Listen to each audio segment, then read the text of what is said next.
everybody. She introduced. My name is Dipti Mehta. I am from India. That's where I was born and I was brought up, actually in Bombay. And the book takes place, there's a part of the book that takes place in a certain area of Bombay, which is actually known as Folk Lane. And I grew up a little bit around that area, not obviously in that area, fortunately.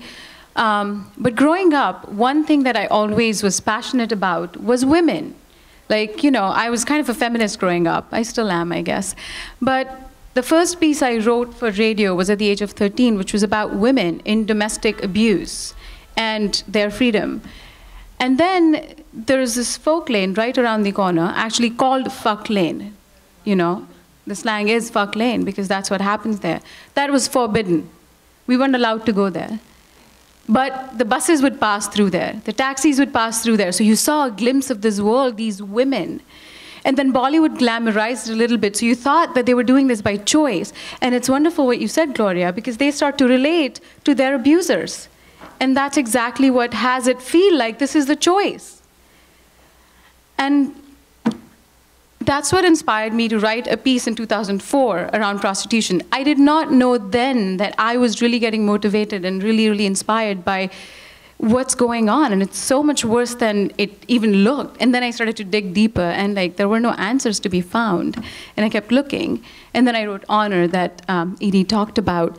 And I am an artist. I don't know about numbers, but I know about humanity. I know about relationships. So I dug deep into relationships. I'm going to talk about the book Little Sisters. A good book is a book that makes you laugh, makes you cry, makes you angry, confuses you sometimes, and then you go to sleep. Right? A great book is a book that raises questions in your mind. A great book is a book that does quite the opposite. It keeps you awake at night. A great book squeezes your heart into pieces. And you are called into action. That's what Little Sisters is about. It's a great book. When you read it, you're going to be compelled to do something. And we need these kind of books. I'm going to read a little bit out of this book now. And thank you, Stuart, and thank you, Edie, for inviting me to be here and for giving me the honor of reading a bit of the book. So I'm not going to give anything away from the book. You're going to have to read it. But I will take you to a small little journey with me inside of their hearts. On a lazy spring afternoon, after finishing her chores, Geeta flew a kite at the top of a hill, released the string, and watched it skip from wind gust to wind gust. She saw her older sister, Jamuna, with a strange man in the distance. "Look, Jamuna!" Geeta cried out. "My kite's talking to the gods!" Jamuna waved to her, but continued to follow the man. "Jamuna! Where are you going?" Geeta shouted. But Jamuna never turned around. It was the last time Geeta saw her. "Jamuna!" Geeta shouted again. But in response, she heard only the deep and silent hush of mountains and valleys. Geeta reeled in her kite and quickly ran to the ridge that overlooked the valley. "Jamuna," Geeta whispered, "where did you go? Who are you with?"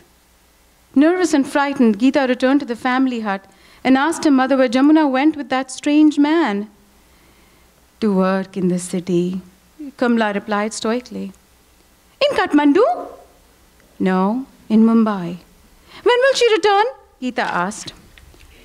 "I don't know," Kamla said in a sad voice and held Geeta close. Jamuna and the man walked 8 hours over hills and valleys and entered a mountainous forest that led to a road where they met a friend of the agent sitting in a car. "She's a pretty one," the friend said. "How old?" "I think about 14. We'll get a good price for her in Mumbai. First, we have to get her across the Indian border." "That shouldn't be hard. We'll go to Nepalganj. There are many places to cross the border there without being bothered by the police." "What am I going to do in Mumbai?" Jamuna asked them. Work, the agent, whose name was Lobsang, answered. For who? Doing what? Jamuna asked. I don't want to go to Mumbai. I don't even know where Mumbai is. Let me out of here. I'm going home. She struggled with Lobsang, scratched and bit him, and screamed that she wanted to go back to Roomla. The driver stopped the car, and Lobsang smacked Jamuna so hard that she was knocked partially unconscious. Then he pinched her nipples and put his hand between her legs. If you don't stop screaming, he said, I will rape you, then he will rape you, and no one in your village will ever want to see you again.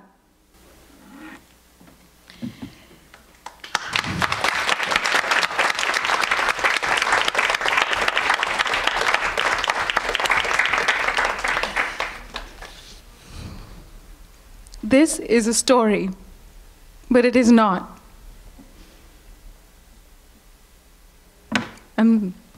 I'm sorry. This is what happens in real life to real women. They cannot even speak about it. They cannot come out and talk to us about these things. They, on the other hand, think this is life. They stop trusting people. They fall in love with their abusers. And we go on leading our lives like nothing is happening, and it's so disturbing. Thank you.